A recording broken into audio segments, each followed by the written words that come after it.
Hey guys! Welcome to Making Mindfulness Fun. In this series, we're going to be comparing the different Enneagram wings for each Enneagram type. And today we're going to be starting with the Enneagram 9, comparing the Enneagram 9w1 to the 9w8.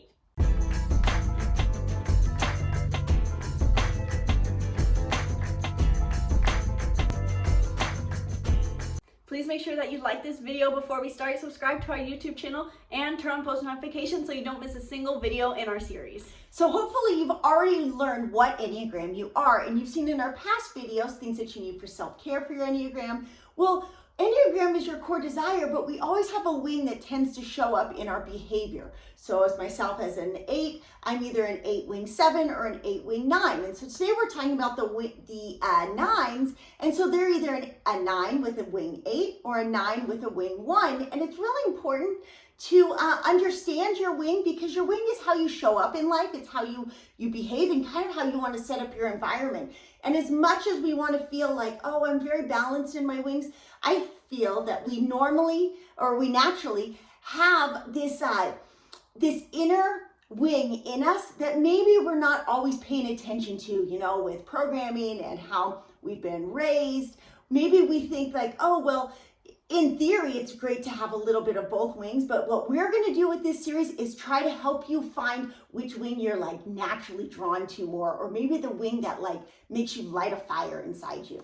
Yeah, that was perfectly said. Another way to look at it too is the wing is not your core desire. Don't get that mixed up. If you have a 9 wing 8, it doesn't mean your core desire is challenged. It means that your personality shows up more like that, and it's how you want to show up. Actually, a good example of it is if you know anything about astrology, you have your rising sign, and the rising sign is how you appear and what your attitude is a bit. And so that's kind of what the wing is like. So first off, to compare the wings, we have the 9 wing 8. And the 9 wing 8 is a very interesting paradox, because the type 9 wants to say, oh, I don't want any conflict. But then there's an internal 8 wing that's a little bit like, fight me.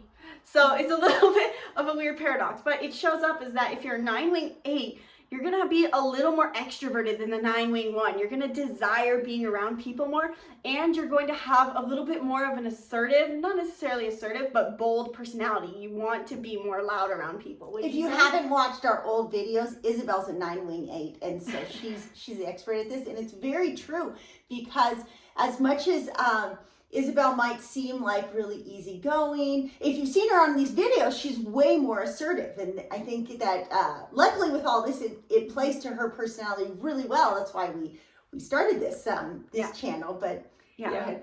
So the 9 wing 1, on the other hand, typically likes a bit more structure and organization in their life. I think we think it's funny sometimes how Isabelle's definitely, her 8 wing is her dominant wing. However, sometimes we can see her 1 wing come out when she wants her organization to be a certain way with the coffee cabinet, or have a certain organization with her art supplies. And so if you're a 9 wing 1, that's going to come out more often in your life. And on top of that, that kind of crosses over into wanting more of a schedule in your life as a whole. And you're also going to have a bit more introspection a little bit more introverted, as opposed to 9 wing 8 might want a little bit more extroversion in their life. Perfectly said. So it's important to take the time to try to think, where do you thrive best? If you're a type 9, as much as your core desire is to be the peacemaker and just go with the flow and not make decisions, sometimes, remember, you have that emotion of anger inside you that you kind of fall asleep to. And it could be that deep down you want more organization in your life, or it could be that deep down you want more challenge in your life. So it's really important to use your everyday to test these. Notice, am I a little bit irritated because things are not where I want them to be? It's messy, I can't figure it out. I mean, man, if you're a 9 wing 1 and you're married to a type 5 who likes to have everything spread out, it could drive you crazy.